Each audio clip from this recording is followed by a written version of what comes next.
दोस्तों आज हम बात करेंगे एक ऐसी मूवी के बारे में जिसने इस साल ऑस्कर्स में 3 ऑस्कर अपने नाम किए। जी हाँ, मैं बात कर रहा हूं द ब्रूटलिस्ट के बारे में। आज हम इसकी कहानी के बारे में जानेंगे, तो चलिए वीडियो शुरू करते हैं। हेलो दोस्तों, मेरा नाम है अमन और आप देख रहे हैं सिनेमैटिक ज्ञान। Let's get started.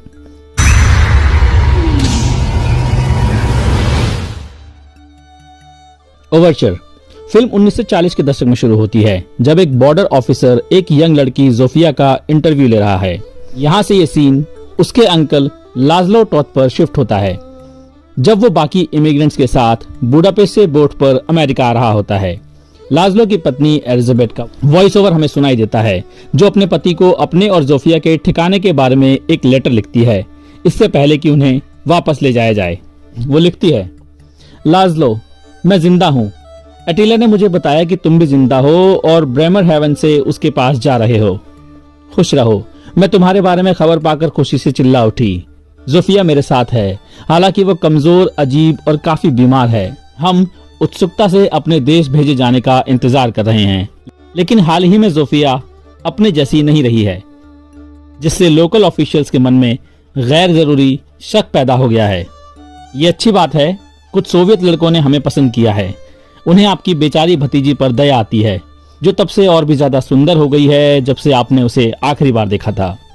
ये अकेले यंग सर्विसमैन साफ तौर पर इस तरह की एक खूबसूरत क्रीचर के एब्सोल्यूट साइलेंस से मंत्रमुग्ध हैं। लाज़लो बोट से बाहर निकलता है और स्टैचू ऑफ लिबर्टी को देखकर खुशी से हैरानी में पड़ जाता है। इसकी शुरुआत होती है HIAS यानी Hebrew immigrant aid society center के बेसमेंट में, जहां 2 HIAS रिप्रेजेंटेटिव्स नंबर कार्ड पहने जूश लोगों को इंग्लिश और यिडिश में समझा रहे हैं कि उन्हें यहां से कैसे निकलना है। वो लोग ट्रेन और बस दोनों से वाउचर्स के थ्रू निकल सकते हैं। फिर हम लाज़लो को एक ब्रॉथल में देखते हैं। सभी हंगेरियन जूस बस में चढ़ते हैं। Part 1, the enigma of arrival 1947 to 1952। लाज़लो भी अपने कजन एटिला से मिलने फिलाडेल्फिया जाता है। बस से उतरते ही दोनों एक दूसरे को कस के गले लगाते हैं। जब एटिला लाज़लो को बताता है कि एलिजाबेथ और जोफिया अभी भी जिंदा हैं, तो लाज़लो इमोशनल हो जाता है। एटिला लाज़लो को अपने और अपनी कैथोलिक पत्नी ऑड्रे के साथ रहने के लिए इनवाइट करता है और अपने कजन को अपने फर्नीचर शोरूम में ले जाता है।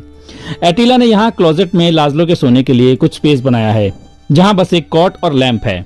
बाकी अगर उसे कुछ चाहिए तो वो उसका डोर नॉक कर सकता है। फिर वो उसे अपना डेस्क और अपना बिजनेस कार्ड दिखाता है, जिसपे लिखा है मिलर एंड सन्स, जो कि जाहिर है उसका बदला हुआ अमेरिकन नाम है। यहीं ओल्ड सिटी चर्च में लाज़लो की दोस्ती एक दूसरे इमिग्रेंट गॉर्डन से हो जाती है, जो वहां अपने बेटे के साथ रहता है। शोरूम में कुछ देर ऑड्री से बातचीत करने के बाद लाज़लो एम्प्लॉय रेस्टरूम में शेविंग करते वक्त अमेरिकन एक्सेंट में बोलने की कोशिश करता है। कुछ वक्त बाद एटिला लाज़लो को अपने शोरूम में एक क्लाइंट हैरी ली वैन ब्यूरन के पास लाता है, जो अपने फादर के स्टडी को लाइब्रेरी में रेनोवेट करने के लिए उन्हें हायर करना चाहता है। अगले दिन एटिला और लाज़लो वहां पहुंचते हैं। हैरी उन्हें सारा काम समझाता है, तो लाज़लो उससे पैसे नेगोशिएट करते हुए कहता है कि इस चीज में ज्यादा पैसे और आदमी लगेंगे, क्योंकि उन्हें वहां का ग्लास डोम भी रिपेयर करना है। पर क्योंकि एटिला ने हैरी को यह बताया कि लाज़लो एक प्रोफेशनल लाइसेंस्ड आर्किटेक्ट है, इसलिए हैरी मान जाता है, लेकिन वो उन्हें टाइम लिमिट भी देता है कि उसके फादर के आने से पहले ये सब हो जाना चाहिए। वापस घर आके एटिला कहता है कि मुझे लगा था तुम काम बिगाड़ दोगे, पर शुक्र है ऐसा नहीं हुआ। फिर वो ऑड्रे को बताता है कि लाज़लो की वाइफ ही जूइश नहीं थी, पर वो इसके लिए कन्वर्ट हो गई। फिर वो लाज़लो को ऑड्रे के साथ डांस करने के लिए कहता है। कमरे में एक अजीब सी इरोटिक टेंशन नजर आती है। जाहिर है ऑड्रे को लाज़लो में दिलचस्पी है। वो हफ्ते के एंड से पहले हैरी की टाइम लिमिट को पूरा करने के लिए वर्कर्स का एक क्रू इकट्ठा करते हैं। लाइब्रेरी का काम अच्छे से चल रहा होता है, पर एंड आते आते उन्हें कुछ अड़चनों का सामना करना पड़ता है। रिपेयर करने वाला ग्लास डोम और उसका फ्रेम मूव करते वक्त गिरकर टूट जाता है। ये सारा मैस साफ करते वक्त वहां एक गाड़ी पहुंचती है और हैरी का फादर हैरिसन ली वैन ब्यूरन अपनी बीमार मां के साथ एक्सपेक्टेड टाइम से पहले वहां पहुंच जाता है। वो आते ही लाज़लो और उसके कजिन पे बुरी तरह चिल्लाता है। एटिला उसे समझाने की कोशिश करता है, लेकिन हैरिसन को सरप्राइजेस से नफरत है और उसकी मां को आराम की जरूरत है, पर यहाँ तो अलग ही मैस फैली हुई है। लाज़लो उसे काम दिखाने की कोशिश करता है, लेकिन हैरिसन को गॉर्डन को प्रॉपर्टी में देख के और ज्यादा गुस्सा आ जाता है। वो सबको वहां से बाहर जाने के लिए कहता है। अगली सुबह एटिला लाज़लो को उठाता है। हमें पता चलता है कि हैरी ने प्रॉपर्टी को हुए नुकसान की वजह से उन लोगों को पे करने से मना कर दिया है और एटिला अपने कजन को उनके बिजनेस को खोने के लिए डांटता है, साथ ही ऑड्रे की तरफ बुरी नजर रखने के लिए भी, जबकि वो ऑड्रे ही थी जो लाज़लो में दिलचस्पी रखती थी। वो उसे बिना किसी नुकसान के ये कह के जाने देता है कि अब मैं तुम्हारी कोई मदद नहीं कर सकता। सालों बाद लाज़लो अब गॉर्डन जैसे बाकी लोगों के साथ शहर के एक चर्च में रह रहा है। वो हेरोइन एडिक्ट भी हो गया है। वो और गॉर्डन एक कंस्ट्रक्शन साइट पर साथ में काम करते हैं। कुछ देर बाद काम करते वक्त गॉर्डन उसे बताता है कि कोई उससे मिलने आया है। उसे हैरानी होती है कि उसकी नई नौकरी पर वो हैरिसन वैन ब्यूरेन से मिलता है, जो उसे बताता है कि लाइब्रेरी में उसके काम को उसके कलीग्स ने खूब सराहा था। कुछ मैगजीन्स में उस काम की तस्वीरें भी छपी हैं। हैरिसन ने लाज़लो के हंगरी में एक आर्किटेक्ट के तौर पर उसके पिछले कामों को भी देखा है और जिन बिल्डिंग्स को उसने डिजाइन करने में मदद की थी उनकी तस्वीरें उसे इमोशनली छू जाती हैं। हैरिसन लाज़लो को उसका लंबे समय से बकाया पेमेंट दे देता है और उसे सॉरी कहता है। लाज़लो काफी इमोशनल है। वो खुशी खुशी पैसे रख लेता है। हैरिसन उसे संडे मॉर्निंग लाइब्रेरी देखने के लिए इनवाइट करता है। लाज़लो और गॉर्डन इसी खुशी में सेलिब्रेशन के लिए एक जैज बार में जाते हैं। वहां वो इतनी शराब पी लेते हैं कि मैनेजर उन पे भड़कने लगता है। फिर वो एक बाउंसर की मदद से उन्हें बाहर करता है और उसका पंच दोबारा लाज़लो की नाक तोड़ देता है। अगली सुबह एक गाड़ी लाज़लो को लेने आती है जो हैरिसन ने भेजी है, जिसमें उसके लिए कपड़े भी हैं। ये हैरिसन के ऑनर में थ्रो की गई क्रिसमस पार्टी है। लाज़लो हैरिसन के मेहमानों माइकल और मिशेल हॉफमैन के साथ बैठा होता है और उनको अपने बैकग्राउंड के बारे में बताता है, जिसमें वॉर, जूइश लोगों पर अत्याचार और उसकी वाइफ का ऑस्ट्रियन बॉर्डर पे फंसे होना भी शामिल है। हॉफमैन खुद भी जूइश है, इसलिए वो उसकी हेल्प करने का ऑफर करता है। वो द डिस्प्लेस्ड पर्संस एक्ट के थ्रू उनकी इंक्वायरी करवा सकता है, जिसमें 2 लाख यूरोपियन पर्संस को परमानेंट रेजिडेंस प्रोवाइड किया जाएगा। वो ऐसा इसलिए कर सकता है क्योंकि उसकी फर्म यूएसए के वाइस प्रेसिडेंट ऑफिस को रिप्रेजेंट करती है, इसलिए वो उसे अपना कार्ड दे देता है। बाद में हैरिसन और लाज़लो अकेले बैठकर बातें करते हैं। हैरिसन इस बारे में बहुत ही तीखी आलोचना करता है कि वो अपनी माँ के प्रति कितना समर्पित था और कैसे उसकी माँ के माँ बाप ने उसे कभी भी असल परिवार की तरह नहीं देखा, क्योंकि वो बगैर शादी से बने रिलेशन से पैदा हुआ था। जब लाज़लो से उसके आर्किटेक्चर के बारे में पूछा गया तो लाज़लो ने चर्चा की कि कैसे उसकी स्टाइल यानी ब्रूटलिज्म बिल्डिंग्स को इरोजन का सामना करने और बाकी इमारतों की तुलना में ज्यादा वक्त तक टिकने में मदद करती है, खासकर वॉर के समय में। हैरिसन उसकी बात से बहुत इंप्रेस होता है। इसके बाद वो सभी को इकट्ठा करता है और बाहर चलने के लिए कहता है। इसमें उसकी बेटी मैगी भी शामिल है। जब सभी बाहर एक साथ जाते हैं तब वो अनाउंस करता है कि वो लाज़लो को अपनी माँ मार्गरेट ली वैन ब्यूरेन के ऑनर में एक कम्युनिटी सेंटर बनाने के लिए हायर कर रहा है। लाज़लो ओवरवेल्म्ड है। वो वापस अंदर जाते हैं। यहाँ लाज़लो को याद नहीं है कि वो किस ड्राइवर के साथ यहाँ आया था। वो घर जाना चाहता है। हैरी आके उसे समझाता है कि ये सब बहुत सडन था और वो इस प्रोजेक्ट में उसकी हेल्प करेगा। मैगी लाज़लो को कहती है कि उसने उसके सोने का इंतजाम गेस्ट रूम में कर दिया है। अगली सुबह हैरिसन लाज़लो को बुलाता है। वो प्रोजेक्ट के बारे में कुछ डिस्कशंस करते हैं। फिर लाज़लो हैरी और माइकल से उनके फिलाडेल्फिया ऑफिस में मिलता है, जहां उसे पता चलता है कि इस जगह में एक जिम, लाइब्रेरी, थिएटर और चैपल भी शामिल होगा। ये बहुत ही एम्बिशियस प्रोजेक्ट है, इसलिए इसमें उन्होंने इंजीनियर लेस्ली वुडरो को भी हायर किया है, जिसके साथ वो पहले भी काम कर चुके हैं। इसके लिए हैरिसन ने $8.5 लाख का बजट अप्रूव किया है, जो उनके हिसाब से बिल्कुल सही है, और इसी में लेस्ली और लाज़लो की फीस भी शामिल है। लाज़लो गेस्ट हाउस में अपनी वाइफ को एक लेटर लिखता है, जिसे हम वॉइस ओवर में सुनते हैं। वो उसे हॉफमैन के बारे में बताता है। वो उससे उन दोनों की साथ में किसी पिक्चर के बारे में पूछता है, या कुछ भी जो उन दोनों को लिंक करता हो। यहाँ कुछ भी काम आ सकता है जो उन्हें जोड़ता हो। हॉफमैन ने कुछ डॉक्यूमेंट्स भेजे हैं, इन्हें जल्दी से जल्दी भर के वापस भिजवा दो। यहाँ हमारी किस्मत पलट गई है। मुझे एक अच्छा मौका और दूसरा चांस मिला है। मैं खुश हूँ और अब तुम्हें अपने ज्यादा करीब महसूस कर सकता हूँ। Your love, Laszlo. वो गेस्ट हाउस में कम्युनिटी सेंटर का मॉडल पूरा करता है और उसे ले जाकर हैरिसन, हैरी, मैगी और लेस्ली को दिखाता है। वो मॉडल इतना बड़ा है कि सब हैरान हैं। यही लेस्ली से उसकी कुछ कहा सुनी भी हो जाती है। बाद में ये मॉडल मेयर किनी और उनके लोकल ऑफिशियल्स के पास ले जाकर डेमोन्स्ट्रेट किया जाता है। लाज़लो साफ तौर पर काफी नर्वस है। इसके बाद वो टाउन हॉल में कुछ 35-40 टाउन्स पीपल के सामने उनके सवालों के जवाब देता है। यहाँ वो बताता है कि इस काम में हर तरह के लोग मिला के लगभग 80 लोगों को जॉब दी जाएगी। यहाँ वो फ्लैशलाइट की मदद से मॉडल के जरिए आसान भाषा में अपने कंस्ट्रक्शन के बारे में समझाता है, खासकर चैपल के बारे में, जिसमें मार्बल ऑल्टर पीस पर सूरज की रोशनी से बनने वाला क्रॉस का साइन भी शामिल है। फिर हम एलिजाबेथ के लाज़लो को लिखे गए लेटर को वॉइस ओवर में सुनते हैं। मिस्टर हॉफमैन ने जो चीजें कही थी उन्हें जोड़ने में कुछ महीने लग गए। पहले मुझे कुछ समझ नहीं आया, लेकिन फिर मुझे हमारी बुदापेस्ट की नेबर मिसेस हॉर्वथ की याद आई। उनके पास हमारी शादी की कुछ फोटोग्राफ्स थी, जिसमें तुम, मैं और अपनी माँ के साथ जोफिया भी है। उन्हें लगा था कि हम सब मर चुके हैं, इसलिए उन्होंने ये संभाल कर रखी थी। जोफिया उस वक्त 13 साल की थी, लेकिन उसका चेहरा फिर भी पहचाना जा सकता है। वो सब तस्वीरें इसमें हैं, सिवाय एक के, ताकि अगर ये लेटर तुम तक ना पहुंचे तो मैं उसे अपने दिल के पास रख सकूं। लाज़लो, क्या इसका मतलब ये है कि हम फिर से एक साथ हो सकते हैं? तुम्हारी एलिजाबेथ। हम इंटरवल से पहले उनकी शादी की फोटो देखते हैं, जिसमें पूरी फैमिली मौजूद है। सब बहुत खुश हैं। Part 2, the hardcore of beauty, 1953 to 1960। 1953 Laszlo Maggie Lee, Mr and Mrs Hoffman के साथ ट्रेन स्टेशन जाता है। उनकी मुलाकात एलिजाबेथ और जोफिया से होती है। लाज़लो वेल ड्रेस्ड और क्लीन शेव्ड है। वो इतने लंबे समय के बाद अपनी पत्नी से मिल रहा है, इसलिए वो काफी इमोशनल है। एलिजाबेथ उसे देखते ही रोने लगती है। वो अब ऑस्टियोपोरोसिस की वजह से व्हील चेयर पर है, जबकि जोफिया अब काफी शांत है। जब एलिजाबेथ एटिला के बारे में पूछती है तो लाज़लो बताता है कि उसने उसे मिलने के लिए नहीं बुलाया था, क्योंकि उसे आने में देर हो सकती थी। लाज़लो जोफिया को भी गले लगाता है। बाद में वो वैन ब्यूरेंस के साथ डिनर करते हैं, जहां एलिजाबेथ अपने घर पर जर्नलिज्म के बैकग्राउंड के बारे में बताती है। उसने इंग्लिश को ऑक्सफोर्ड अटेंड करके बेहतर किया और वो एक नेशनल पेपर के लिए फॉरेन अफेयर्स के आर्टिकल्स लिखा करती थी। यहाँ हैरिसन लाज़लो पे कुछ जोक मारता है, जिसपे एलिजाबेथ मुस्कुराती तो है, पर उसे ये बात बिल्कुल पसंद नहीं आती। हैरी जोफिया से बात करने की कोशिश करता है, लेकिन उसके बिहाफ पे भी एलिजाबेथ आंसर करती है। खाना खत्म करने के बाद हैरिसन लाज़लो को बताता है कि थोड़े पैसे बचाने की वजह से लेज़ली के कहने पर हम एक दूसरे आर्किटेक्ट से सेकंड ओपिनियन भी ले रहे हैं। वो उसे फाइल पकड़ाता है। ये बात लाज़लो को बिल्कुल अच्छी नहीं लगी।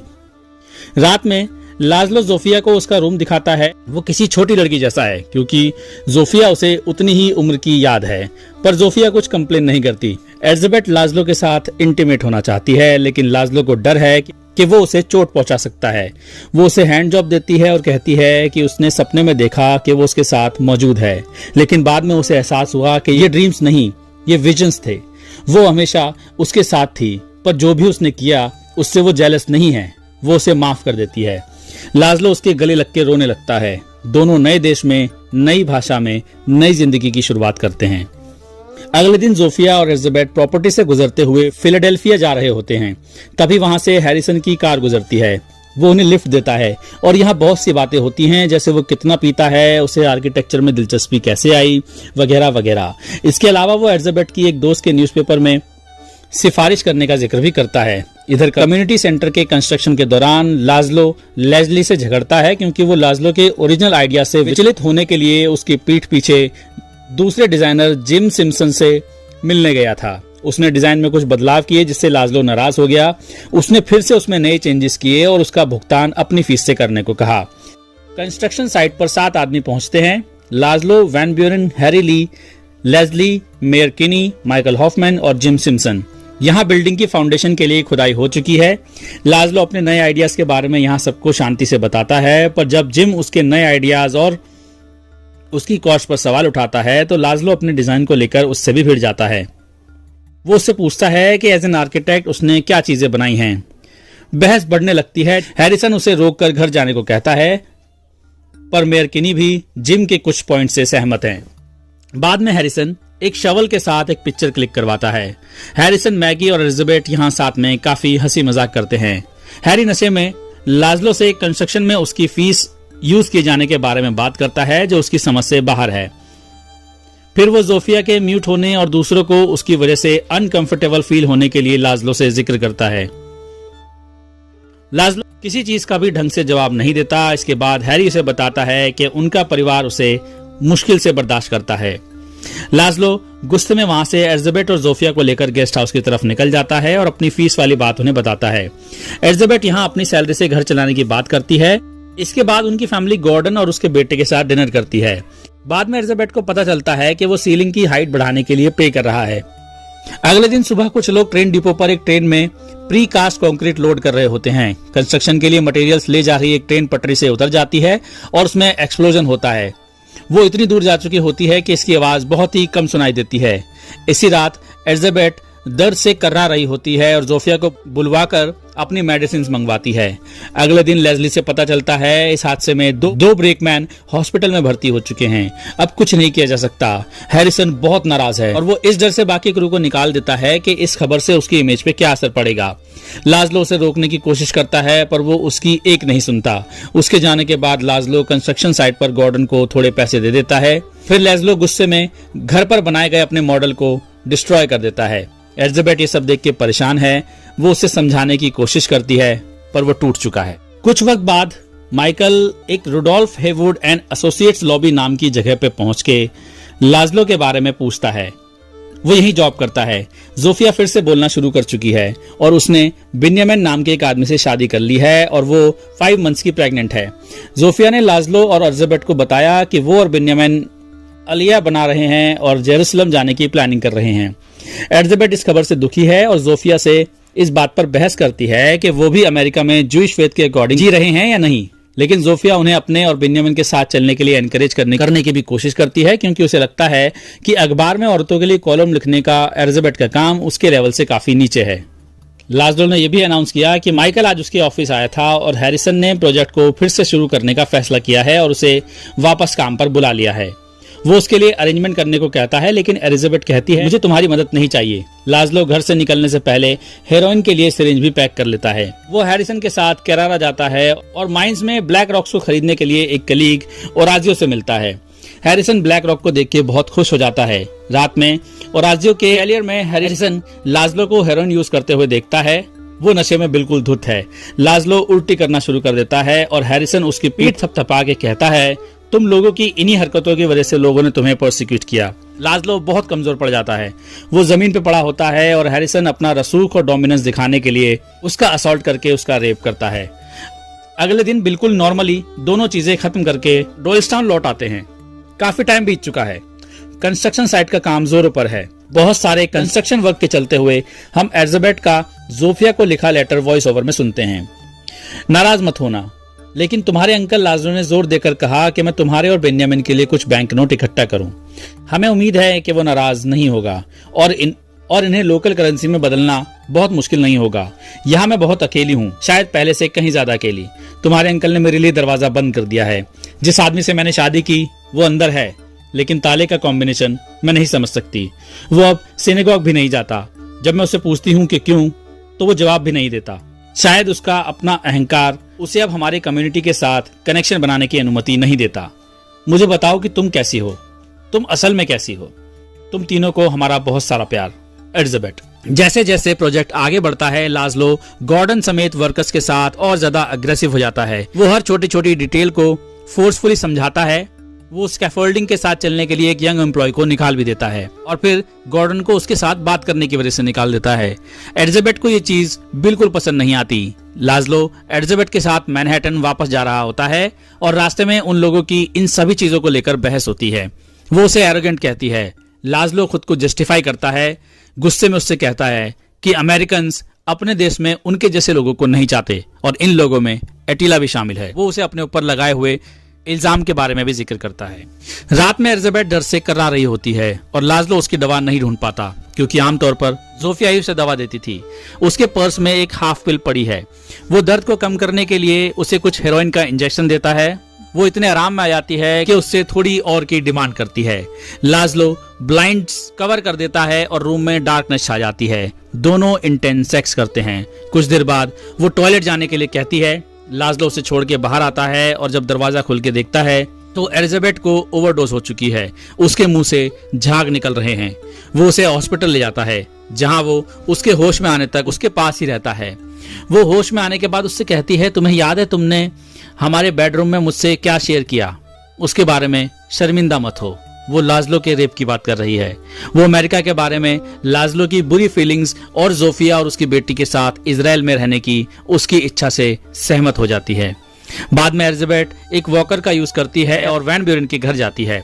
उस वक्त वो एक बिजनेस मीटिंग में होते हैं। वो उसे बैठने को कहते हैं पर वो नहीं बैठती।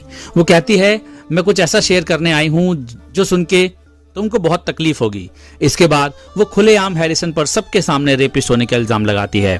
हैरिसन इस दावे से इनकार करता है और हैरी अग्रेसिवली एलिजाबेथ को कमरे से बाहर घसीटता हुआ ले जाता है, जबकि मैगी उससे अपने परिवार के बर्ताव के लिए बहुत माफी मांगती है। इस पूरे सिनेरियो के बाद हैरिसन गायब हो जाता है और पूरे घर में कहीं नहीं मिलता। हैरी एस्टेट के मैदान में उसके लिए एक सर्च पार्टी को लीड करता है। वो उसे इंस्टीट्यूट में ढूंढने की कोशिश करते हैं। वहीं अंदर के चैपल से गुजरते हुए हम एक वॉलंटियर को मार्बल ऑल्टर पीस के पास से निकलते हुए देखते हैं।